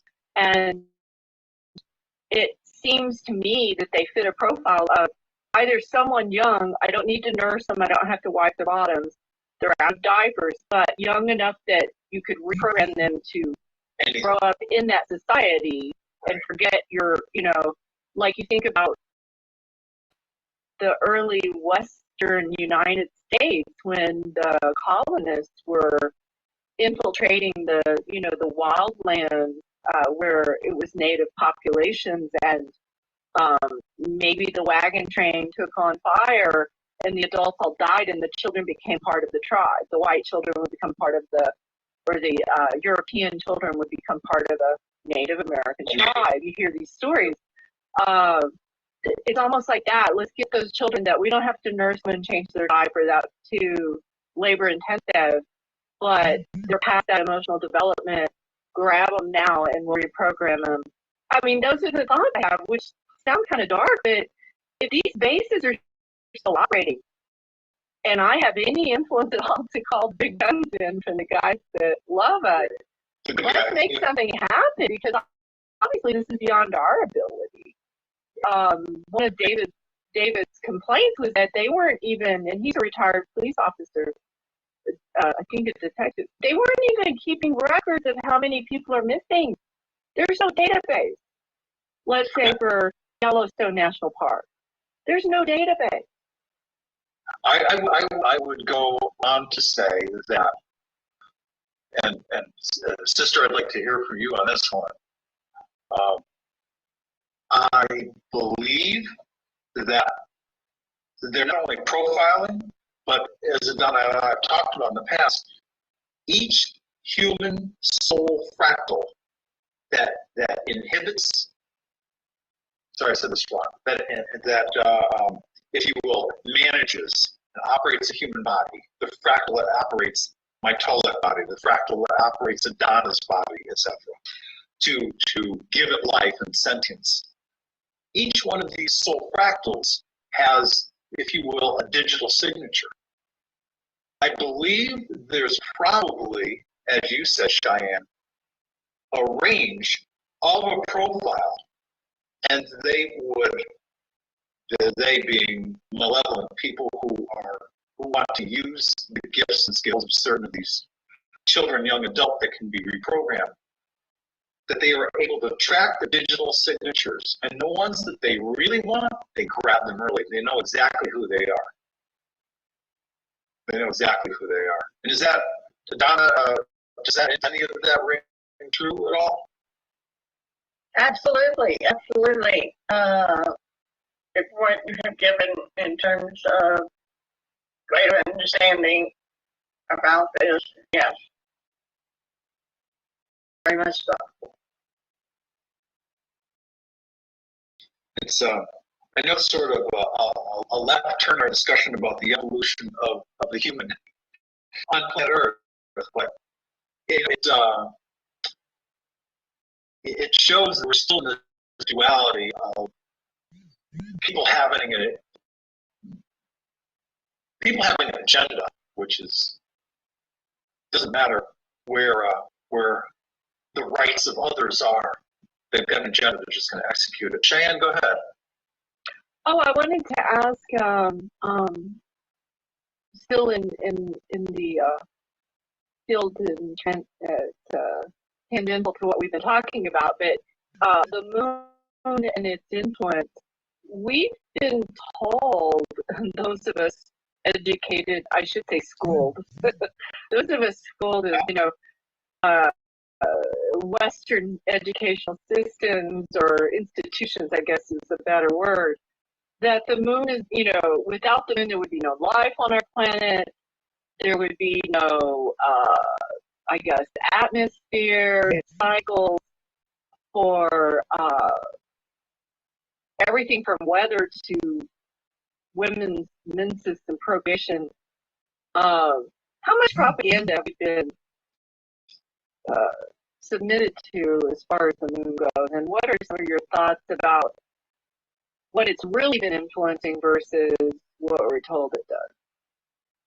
I'm just curious, and I'm not trying to demonize the moon. I'm just curious what we can look forward to. Will it be in our lifetime, a transition? Obviously, there's been a shift in human consciousness at a gentle, since I've been tracking it and observing the human psyche, it seems to be gentle but accelerating over a period of time. From the messages I get, Donna, in a way that human won't self-destruct on the frequencies, right? The good juice, the good frequencies. But in other words, the revealing of truth within ourselves, because right, we are that hologram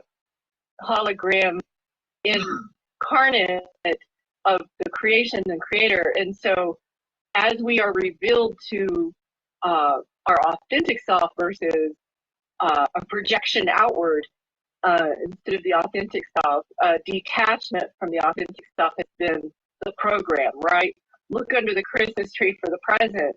Forget about your inner presence, which was what we should have been teaching our children. That convert your consciousness and your perceptions outward instead of inward. Look outside yourself for the problem and solution. That turning back inward can be very volatile. So I know from the guidance that they've been making adjustments as they have been doing cleanup of bases in technologies that have been influencing human perception and consciousness.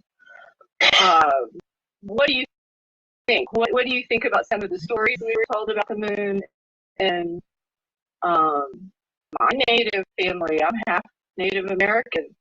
My Native ancestors tell me that they're in their oral traditions, there was a time without the moon. Yes. So I'm just curious what some of the things are that you might want to assure people to. There's no fear needed here, you know.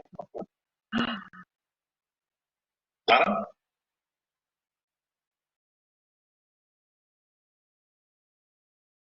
I can give you some feedback on that. It's interesting you brought that up, Cheyenne, in terms of what we have been taught as children. That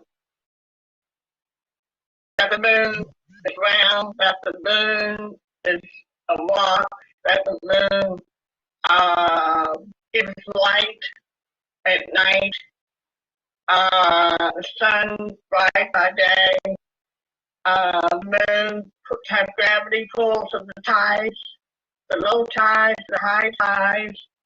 All of this has been programmed into us for centuries, long before today.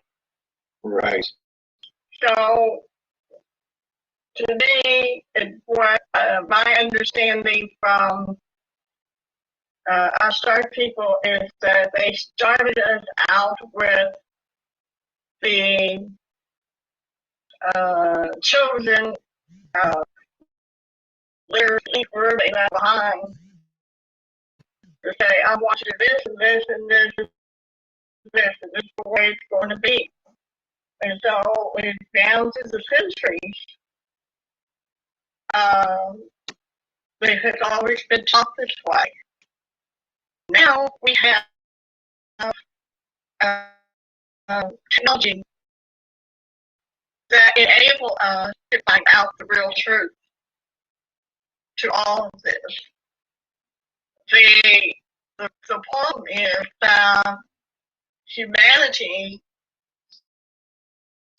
have problems grasping the fact that, okay, the moon is there, but it's not really a moon. How do we explain that to humanity? The only thing that we can do is provide humanity with the teachings.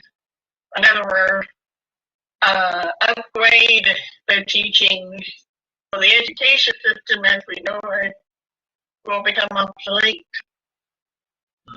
So they're going to have to catch up in terms of thousands of years of being lied to and provide them with the real information, real truth. How are they going to find that information?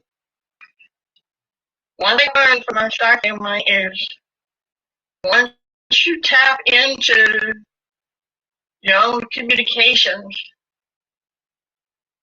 within your own frequencies, your own energy patterns, your own signatures with your star families, then they're going to be able to show you by image, by pictures, by words, this is the history of this planet. This is what happened to us on this planet. And this is why we're here, to show you the way back into the truth of it all. And some people, it takes believing in themselves, knowing that they can communicate. They don't have to have a middleman to communicate with the higher realms.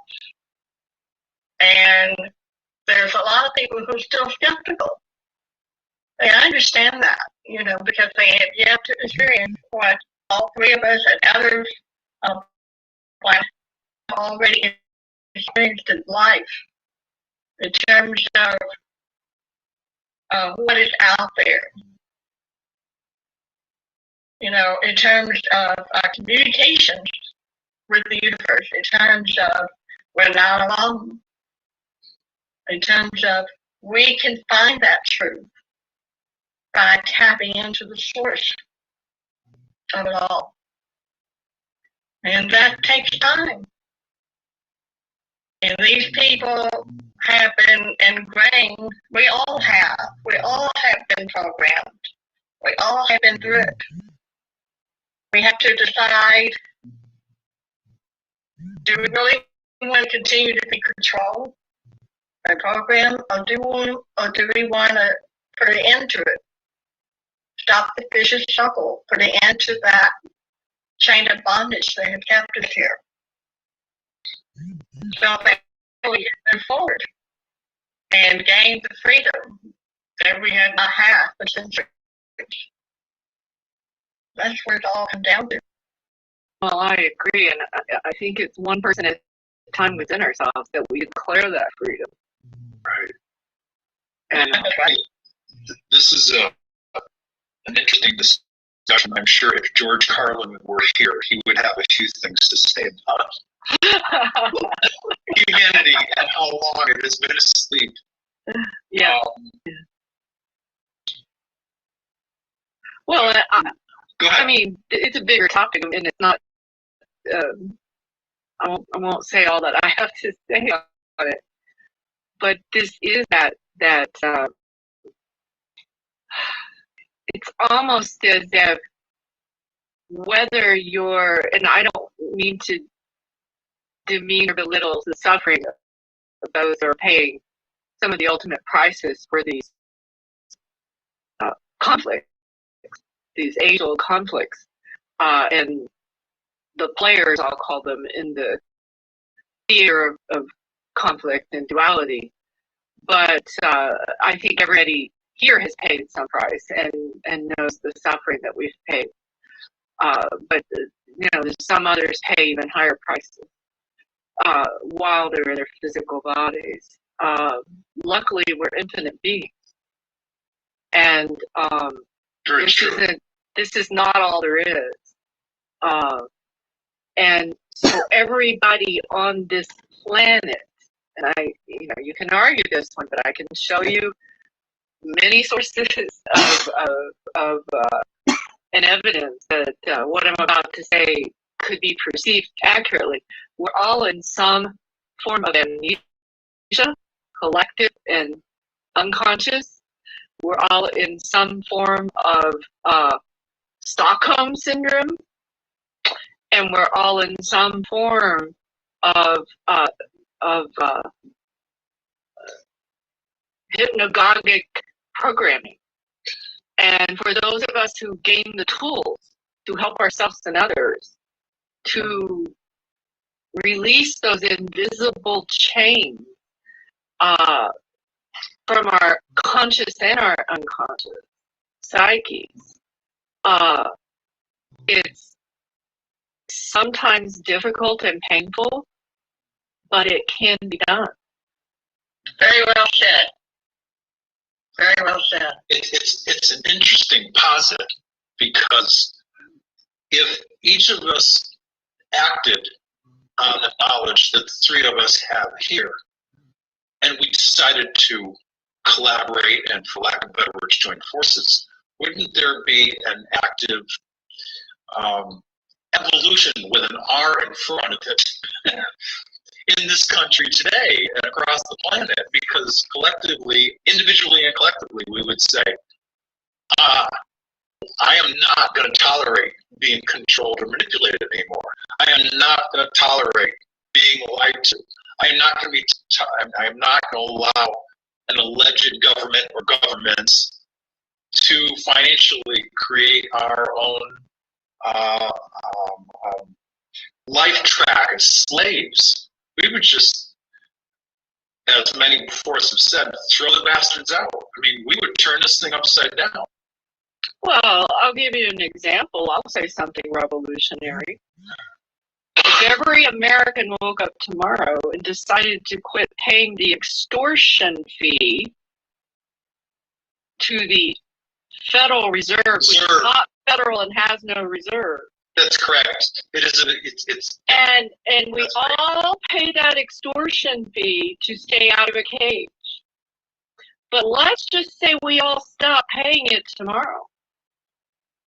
How many cages do you think they have? It takes 7 human beings to imprison one. Did you know that? To build, house, feed, maintain a human being in prison takes 7 other human beings.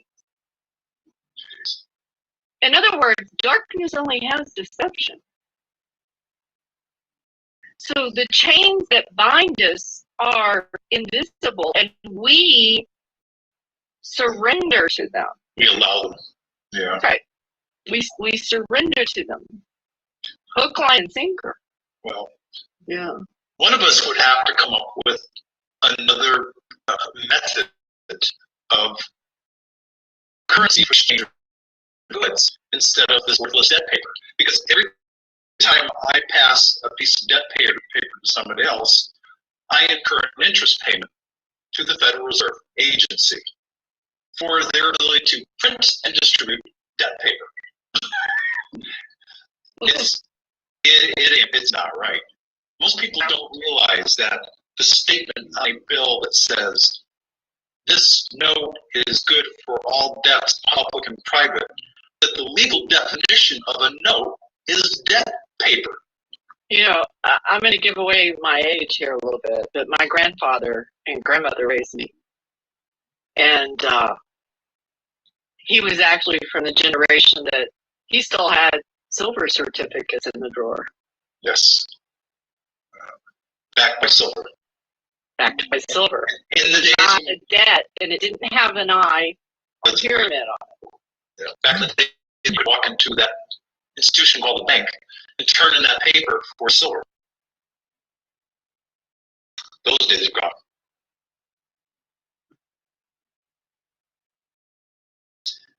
It's this, Donna, I want to bring this conversation back out both to a macrocosm perspective and a cosmic perspective. We as a race of diversified humans from different galaxies and star systems inhabiting human bodies on this planet, isn't this sort of like our 6th go around in terms of, okay, here's your chance. You have a moment to evolve.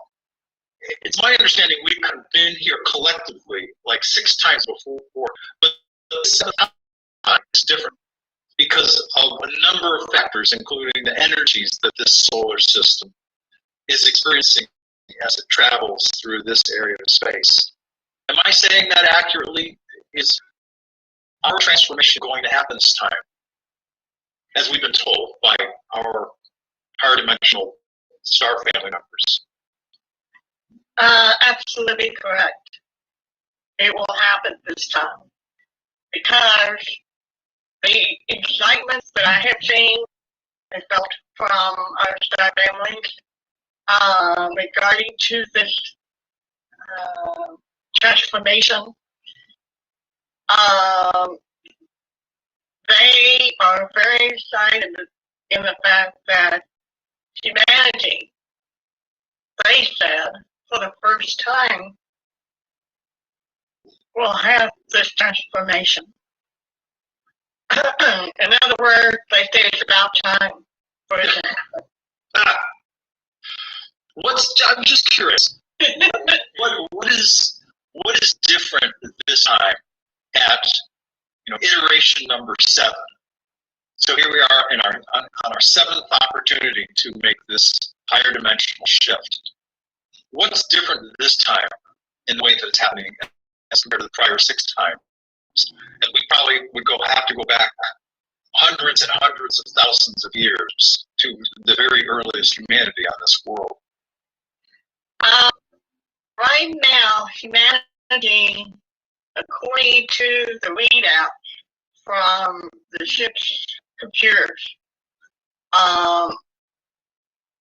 the saturation of the energy patterns that have been coming into the planet and the effect on all life forms that exist on this planet, also the percentage of 75 to 8% of the life form energy patterns have changed. They're seeing the reconstruction of the whole makeup of humanity, the planet, the animal kingdom. Everything is changing. Everything is moving a lot faster this time around. And it would be the last time around for this planet for it to happen to, because of the way the energies are coming in. So this is why the excitement on the other dimensions of extraterrestrials from different star systems coming here to see the birthing of a new life, new people, new planets, new animals. Everybody's going to evolve. And there are some of us right now are going through what they call prototype. There are some of us that are on the planet right now. They can feel the shifting in their bodies. They can sense things are different. Everything is more colorful, more sensitive to sound, more seeing manifestations appearing before them out of the blue, so to speak. It's kind of like, I love this. I can't help but give this example of a time when you and I and Karen went up that mountain. Oh, Mount Lebanon. Remember, the Sasquatch appeared. Yes. In the valley. I'm looking at the Sasquatch, and he's like a 10-foot tall, white color Sasquatch. All of a sudden appeared to my vision, and not only in spiritual eye, but actually in the physical eyes, with my physical eyes. And I'm going, wow. So we get off the mountain after we had ice cream, and I'm saying to myself, I wonder if the Sasquatch is going to appear again for me. Sure enough, he materialized, he waved his hands, and I waved my hands back at him, looking at him through the back window of the car. It's that type of experience that people will have. And do not be afraid of this experience, because it's a wonderful experience to have, to know that you're able to see into the other dimension when you normally have not seen in centuries. And so I encourage humanity to sit tight, hang on.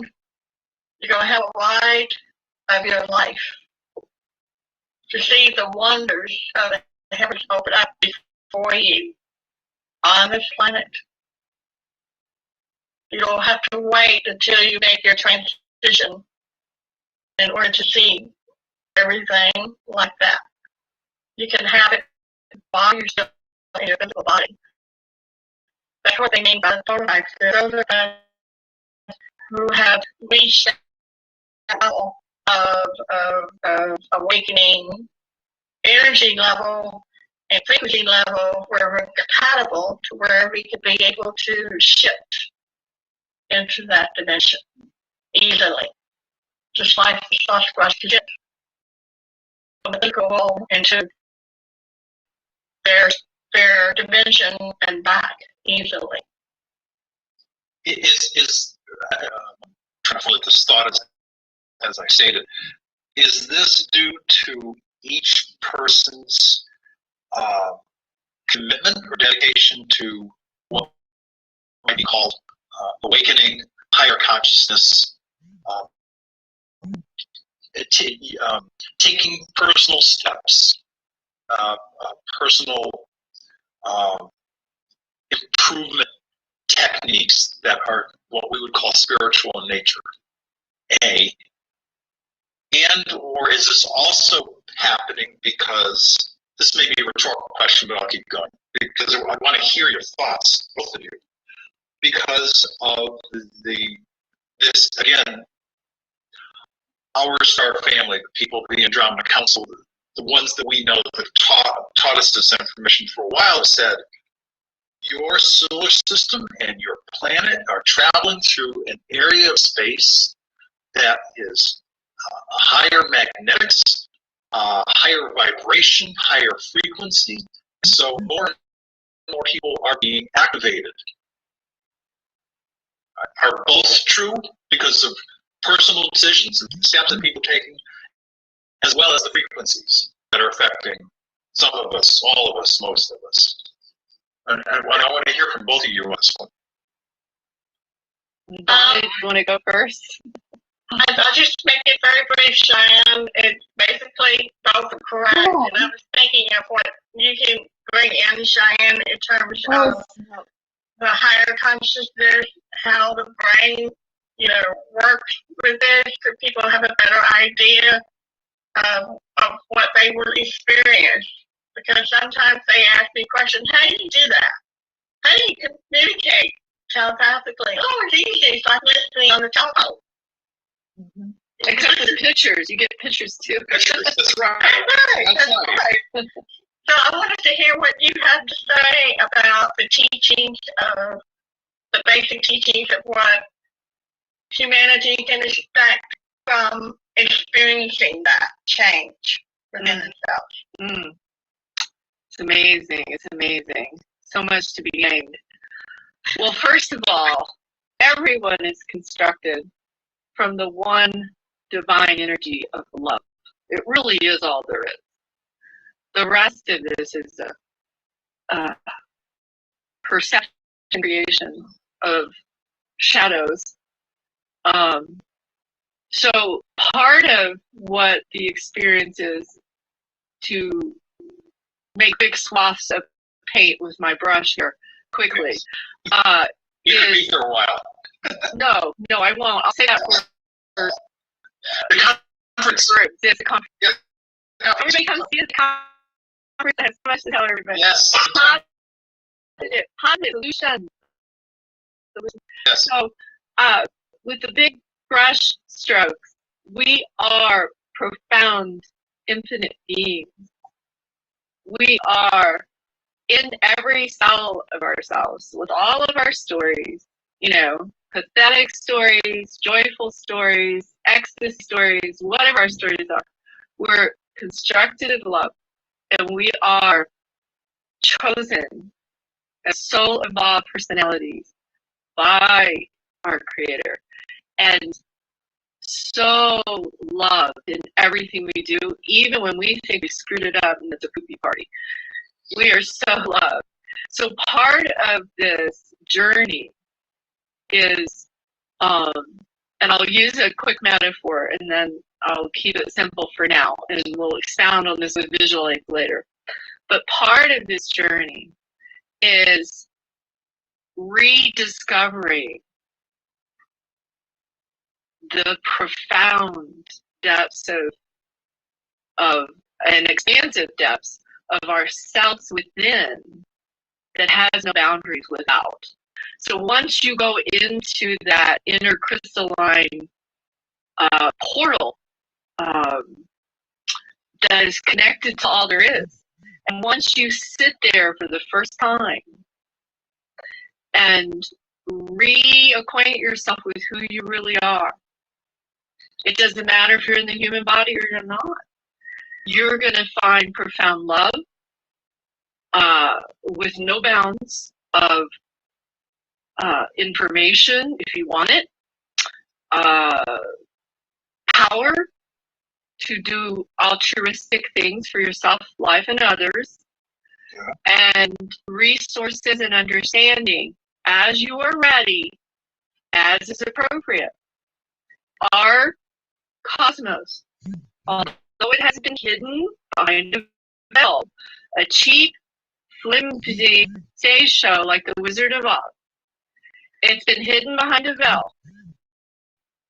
Our universe is constructed with roadmaps, signs, and radio stations beaming signals of evolutionary, spiritual, and emotional information that you can tune your station to and take a journey. Take a journey to yourself, to your soul, to the collective souls of all humans in a cosmic play and stage show that is beautiful. And it's designed this way. The cosmos is designed this way. All of the planets that have life on them are designed this way. And what we haven't been doing is seeing the sign saying exit here. Okay, now take a left and find the beautiful garden that's there, or the library full of profound knowledge and wisdom. So that's what I have to say about it, is get ready to tune your station to something that will blow your mind in a good way, and open your heart and take all those old toxic, smelly, stinky, low density emotions out of your holographic device known as your human body, out of the way, and things will unfold. You don't have to worry about how do I do it, what's next, where's my next left turn. It will come to you telepathically in your heart, through synchronicities. Teachers will arrive when the student is ready. Discovering the authentic self. Always been here. It's always been hardwired into our reality. These teachers have always been trying to communicate with us. Ancestries, if you want to call it that. That's there.